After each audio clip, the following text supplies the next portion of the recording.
Hi, my name's Phil. Welcome to this, which is hopefully going to turn into a new channel.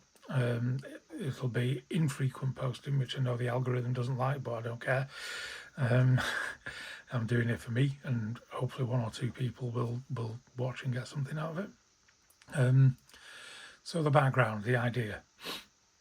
Over the last few months, I've been talking to ChatGPT. Bear with me. I've been talking to it about my interests, my readings, and so on, which are largely based around world religions, the Western esoteric tradition, Eastern philosophies,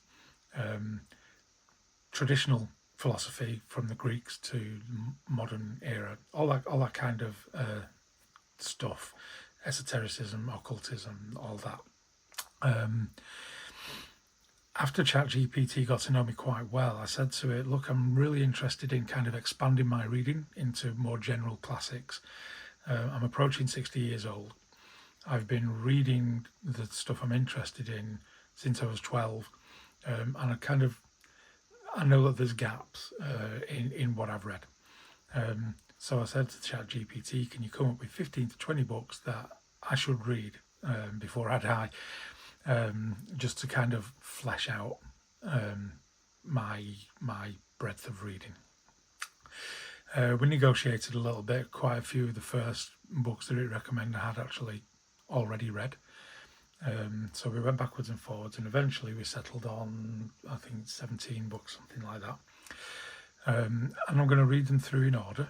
And as I read each one, I'm going to do a little video talking about the book. So this first video, I'm just going to run through the books on the list and just give a very, very few words about each one.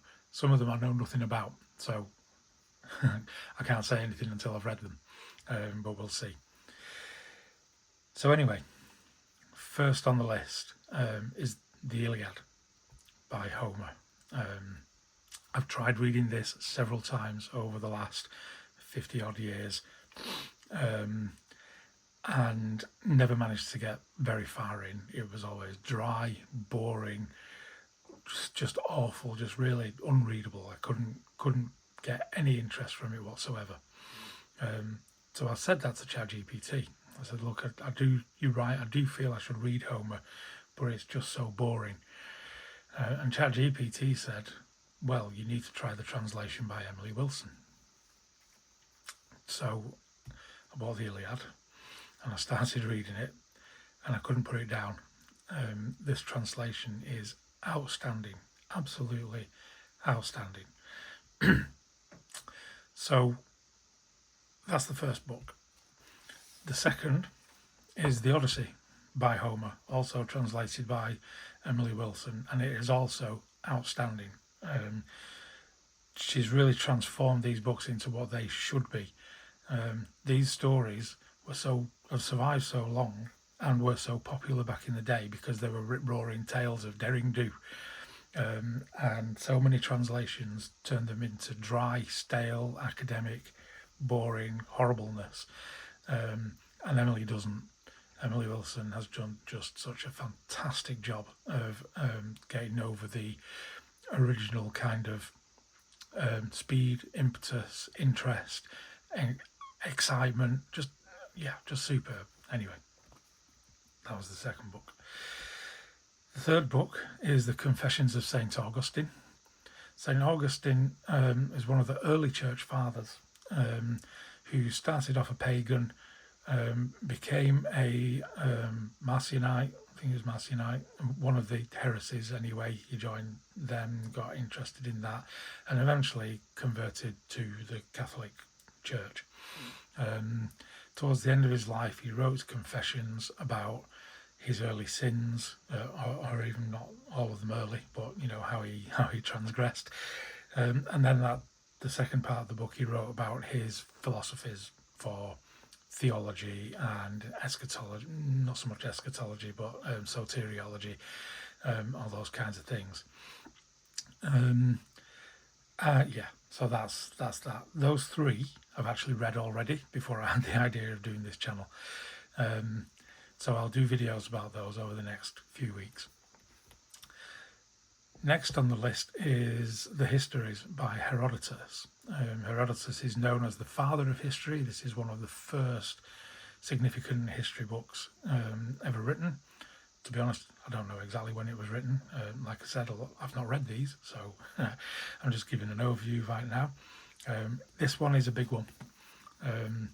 It's thicker than either the Odyssey or the Iliad, but also the pages are thinner and the text is far more dense. So I think whilst it's only like 1.25 times the thickness of the Iliad, I think it's probably 4 times as long. So I think this one is going to take me a little while to work through. And speaking of which, I have a lot of reading to do. I have a lot of my own reading that I'm still wanting to progress with.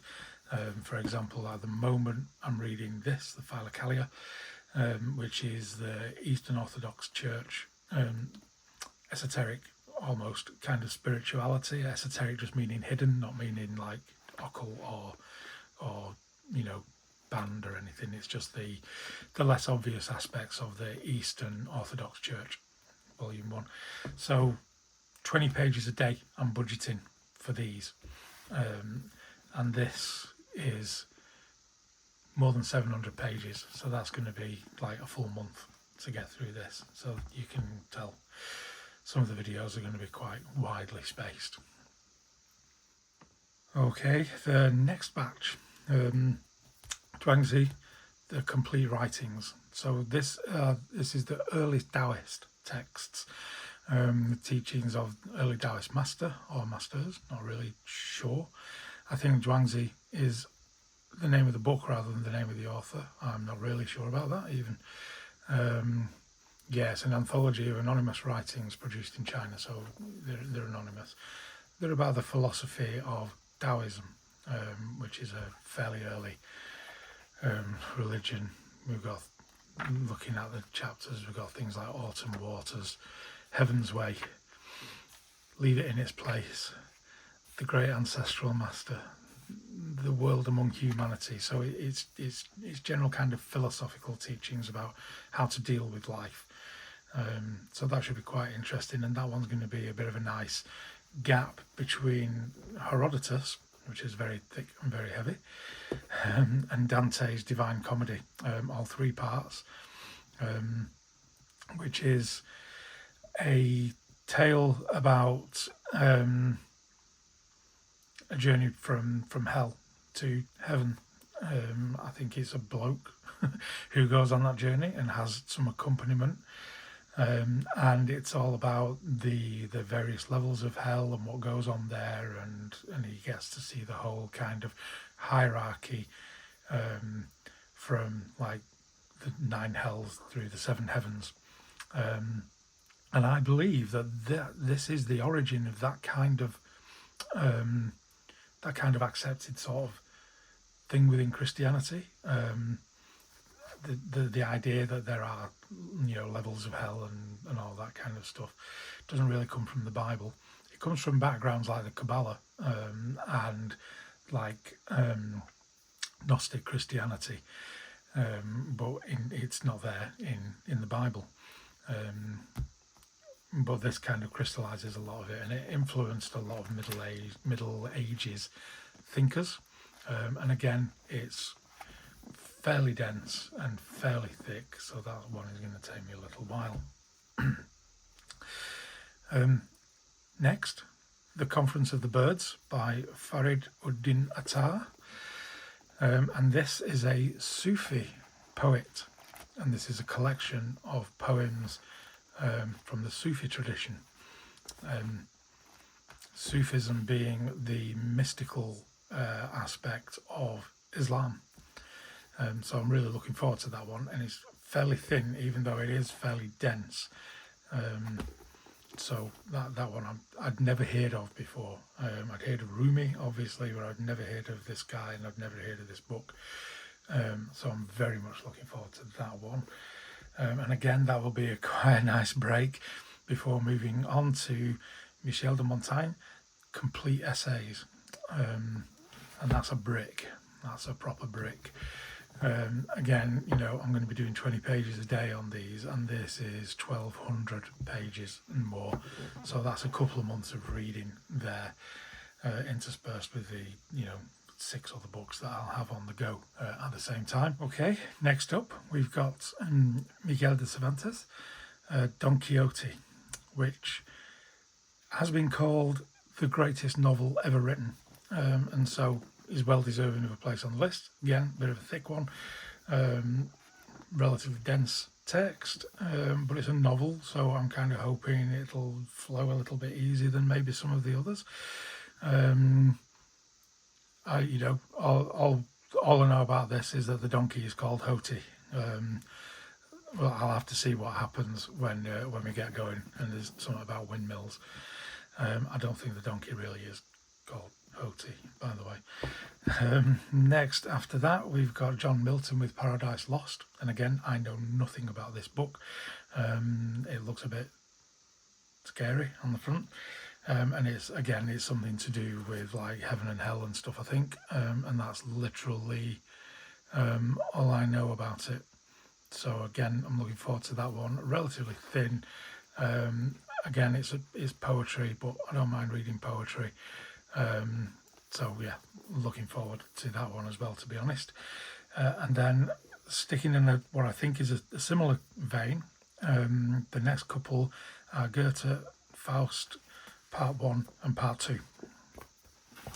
And these are relatively thin. First part very thin. This is kind of medium kind of sized. And again, it's poetry. That's a long introduction. That will be interesting. The poetry is relatively narrow in some places, but fairly dense again. So probably relatively long reads. Again, both of those. Next batch, Thucydides, the Peloponnesian War. A new translation by Martin Hammond. So this is what it says. The Peloponnesian Wars were a series of wars that Rome had back in the... Am I thinking of the wrong thing? Yeah, I do apologise. I was thinking of Carthage for some reason. The Peloponnesian War was Greece, Greek people, hence Thucydides. There we go. So Athens and Sparta. Yeah, so that's a bit of a big conflict in history, and again, really dense, really thick. But it's a primary source for Greek history, which I've never read anything of, so we had to get some of that in there. Might be a bit of a drag, that one. We'll see how it goes. Then Charles Darwin on the Origin of Species. This was a surprise to me that it came up on the list, but I don't mind. I like science. I love science, in fact, and it is an absolute all-time science classic. So I'm very happy to give it a go. So we'll see what that's like. Presume everyone knows what that is. And then it had to be there, didn't it? It had to be there on this kind of list of books. War and Peace, Leo Tolstoy. That is going to be some Russian literature I really quite enjoy. Many years ago, I read a couple. I can't remember the names of them now. My mind's just gone blank. And quite enjoyed them. About a year ago, I tried reading Anna Karenina, and I thought I was really enjoying it, but I just didn't finish it. I just kind of forgot that I was reading it. So that's a shame. I will go back and finish that at some point because it was fairly decent. But War and Peace is, if anyone says to anyone, what's a big book, this is probably what you're going to get. And it is a big book. It's a chunk. And again, it's relatively small text, relatively dense on the page. So I think this is the longest on the list. It's going to be without all the notes, everything. It's going to be about 1,400 pages. So at 20 pages a day, that's 2.5 months of reading. Yeah, I'm not going to stick strictly to 20 pages a day. That's my target. That's the minimum that I want to do to make sure I get through them. And remember, like I said, at any one time I've got at least 3, usually about 6 other books on the go as well, non-fiction. So I want to commit to 20 pages a day. If something grabs me and I just read more, awesome, but that's my schedule, 20 pages a day. Next, Fyodor Dostoevsky, The Brothers Karamazov, which is apparently a work of philosophy, even though it's kind of a novel.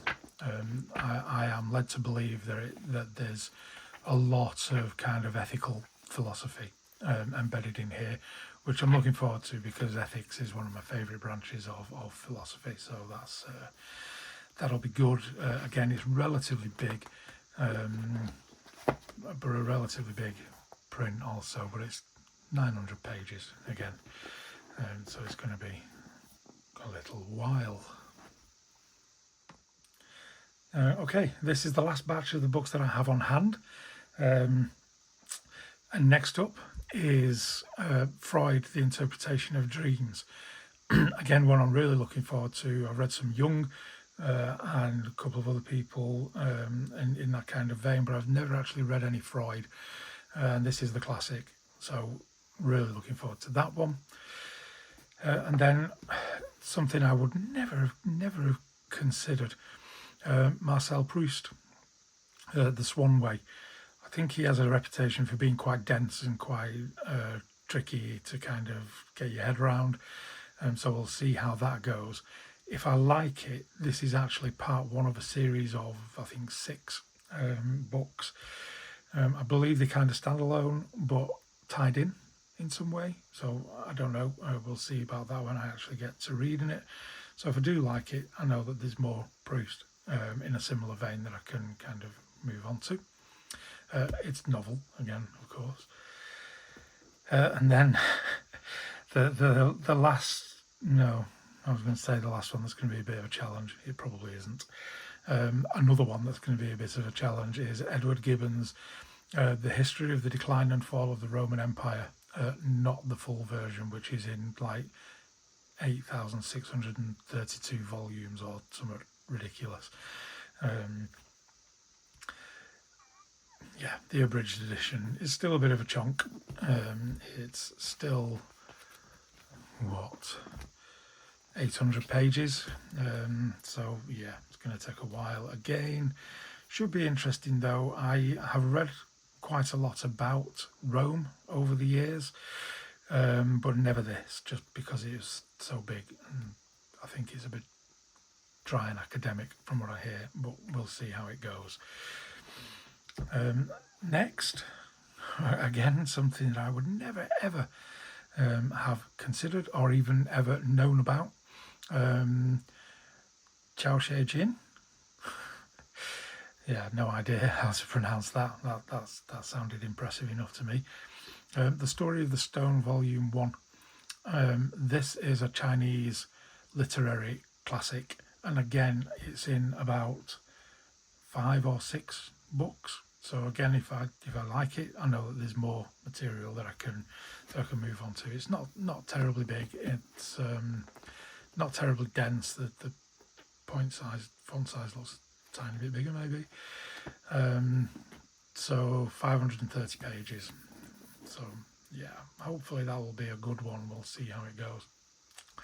Then the last one that I have on hand is Vasishta's Yoga, sometimes called the Yoga Vasishta, and this is a yoga philosophy book, and this is one I didn't have to go and buy. This is a book that I had on my shelf and that I've dipped into but never read cover to cover. ChatGPT came up with it, knowing about my interests and so on. I've got a lot of yoga philosophy books. Yeah, like I said, I've dipped in, never read it front to back, and never read it front to back because again, it's fairly decent size, big pages, lots of text, and 700 pages again. So again, it's going to take a little while. Now, there's actually 2 more books on the list that I don't have yet. One is Platform Sutra of the 6th Zen Patriarch, which I'm hopefully going to pick up from the shop tonight. It's just come in today. So that's a Zen classic, Zen Buddhism. So that will be interesting because, again, something I've not read. I read about Zen a little bit, but mostly Westerners talking about Zen rather than like the original, the source material, as it were. And the other one is Records of the Grand Historian, and specifically for the Qin dynasty. And this is a history of China, written by someone who is Chinese, which is always a good, place to go for the history of a nation. So that's it. That's the whole list. The Records of the Grand Historian is going to come after the Divine Comedy, and the Platform Sutra is going to come after the Conference of the Birds. So that's where they will slot in. But it's going to be, I reckon, I've done a calculation. I've added up all the page numbers and divided by 20 to get the number of days, and I'm due to finish on the 25th of April 2028, so just under 2 years from now.